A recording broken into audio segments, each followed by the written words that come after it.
morning, ladies and gentlemen, David here, and welcome back to another video. The Game Awards 2025 came and went, and it was rough to watch. We streamed the whole thing for 4 hours, and I want to say big shout outs to every single one of you who tuned in and helped me survive this 4-hour stream with zero reveals appealing to me, or at least close to it. There is indeed Nagoshi's game, which looks pretty cool. It's early in development. It's only on PC, so for me it's a little hard to be excited for now. Other than that, there really wasn't anything. There was indeed Capcom showing everything but what I wanted, so that really hurt my feelings. But happy for y'all who are Mega Man and RE and blah blah blah fans, but Ace Attorney fans, we stay crying. Now, when it comes to Atlus, a lot of us watching the stream, 78% of roughly 300 viewers on my stream, and that includes me, were saying, yeah, we're probably gonna see a Revival trailer. And it was about 50-50 when I asked about Persona 6. Well, the show came and went, nothing happened. Easy to say that we of course we're gonna be wrong, so feel free to type that in the comment section if you want to tell that. It's fine, I don't care. Now, that being said, right now we don't know what's next for Atlus, and there has been a lot of discussion for Persona 4 Revival and for Persona 6 and next year, which is the 30th anniversary of Persona. So what's gonna happen? There is new information that came out. Information that I cannot confirm, but that makes a lot of sense when you compare it to other things, which is what we're going to do today. All of that leading me to believe that we might have been wrong this whole time, and Persona 6 might actually release before Persona 4 Revival.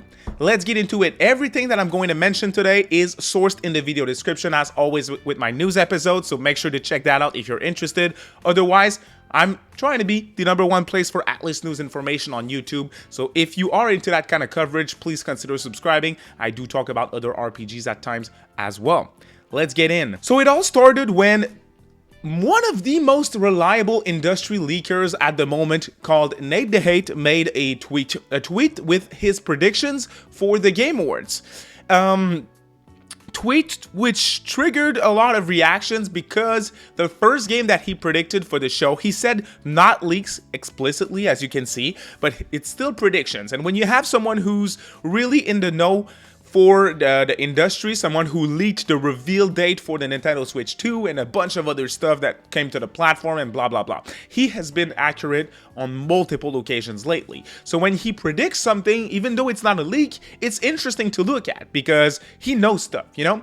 So here's his list. Persona 6, that didn't happen. New God of War, that didn't happen. Control 2, that happened. That was confirmed at the show. New game from Larian, that was confirmed. Multiple Tomb Raider announcements, that was confirmed.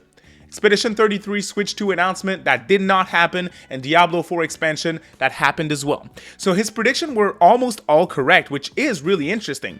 But one thing that really interested me is a reply from clearly a good man, as you can see with his profile picture here. He asked, replying to Nate's tweet, why would they showcase Persona 6 when they're working on the remake of 4? Which is a very fair question to ask, something that a lot of people have been asking.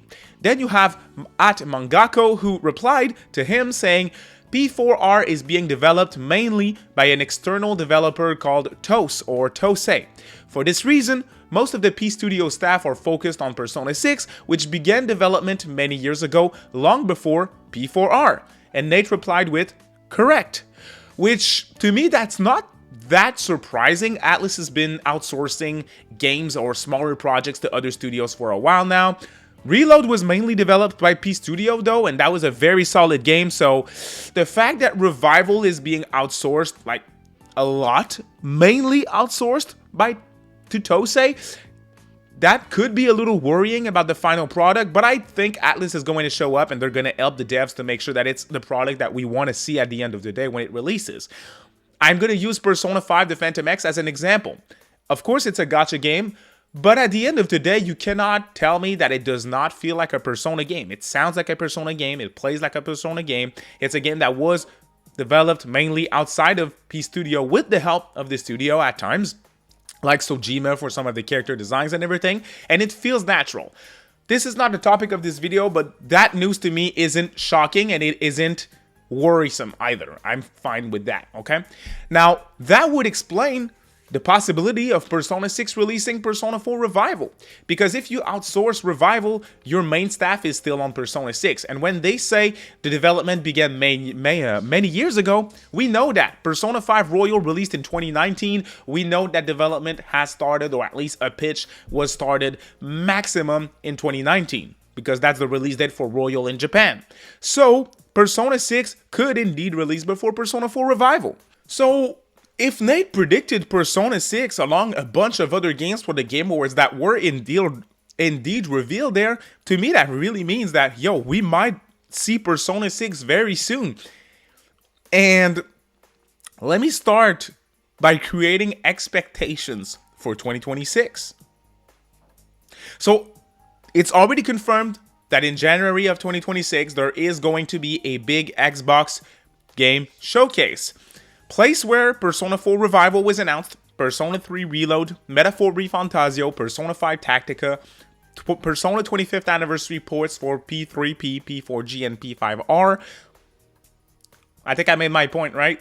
Atlus and Xbox, they've been announcing stuff together for years at this point. A lot of huge reveal. We're talking with Metaphor, their biggest game, their biggest new game in over a decade, their first new IP in over a decade. That's where they chose to reveal it. Interesting. So when you have a January 2026 stream planned for Xbox, it's interesting. 2026 is the 25th anniversary of Xbox. You want a big show. Interesting. Xbox is bringing Playground Games, one of their biggest developer, to that show. It's confirmed. And at that show, there is going to be Fable, big RPG, one of their biggest IPs at Xbox, or at least one of their staple IPs, I should say, not necessarily that big anymore. And definitely their biggest IP at this point now that, or at least one of the biggest IP, right? Alongside stuff like Gears and Halo, they're bringing Forza Horizon 6, game that I'm very excited for. One of their biggest IPs, a game that sells a lot of copies. That's confirmed for January as well.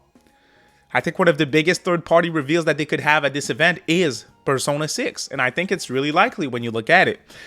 So I don't want to be like this dumbass with actual expectations, but that's probably what I'm doing right now. Tosei being the lead developer on P4 Revival with the help of P Studio. If you look at the fiscal report that they did before, we're not seeing that game for quite a bit still, like at least a 6 months minimum, I would say. So when I'm talking about Revival here, so Persona 6 could be shown beforehand. The 30th of Persona starts in September of next year. I'm going to have an in-depth video in the near future talking about all 2026, what I predict for Atlus and all their IPs like SMT, Etrion, Metaphor, Persona, blah, blah, blah. So if you're into that kind of stuff, ring that notification bell. Big video is coming on that topic. But for now, looking at Revival, looking at Persona 6 and all the evidence, I kind of want to jump on board, and I kind of want to believe that we might be seeing Persona 6 before Revival. And you know what? That's fucking good news to me, man. That is really good news because I'll be excited for Revival. I'll play Revival day one no matter how it looks. If I'm still doubtful about it, I'll still check it out. Persona is one of my favorite franchises of all time. But nothing's more exciting than Persona 6 to me at the moment. So, here we go. Thank you so much for watching, y'all. Have a great week. Bye.